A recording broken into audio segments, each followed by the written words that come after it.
I know that face painting hasn't really been a thing the past couple of years, but judging by the actions of more than a few this past weekend, we should go over a few things. Sometimes, depending on the event, there could be age restrictions on face painting, and most of the time, the painter didn't even make the rules. My festival this past weekend was a free event, meaning that the organizers paid me my hourly rate to be there so that the families that were attending could have free face painting.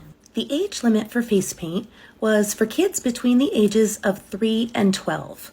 The organizers were concerned that because of my fan base, my line might be full of a lot of teens and adults, and it would take away from the kids. So I made sure that I put that limit right at the top of my menu so that nobody would be waiting in line unnecessarily. One parent even tried to lie to me and tell me that the child had just turned 3 years old, but the sibling ratted her out and said, "No, Mom, she just turned 2.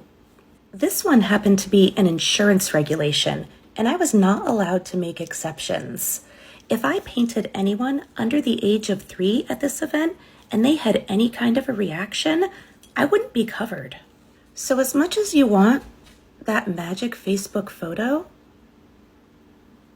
it's just not worth the risk for me. And arguing with me in front of the entire line just makes it uncomfortable for everyone. Next, please don't ask a painter if they can do just one more when we're very obviously closed. And even better, please don't send the child to ask us if we can do just one more when we're very obviously closed. The first thing I do when I shut down is I put my kid away and I take my menu down. And even doing that, I still had about a dozen parents approach me and ask me if I could do another one. I even had 2 families come up to me when I was loading my tent into the car. And they got mad at me when I said no. And they told their kids that the mean lady just doesn't want to paint them. Don't make us out to be the bad guys. If you really want to ask us, it's okay. But don't get angry if you don't like the answer that we give you. So go forth and have an amazing fair and festival season. You guys deserve it. But please be respectful of your entertainment providers and their rules.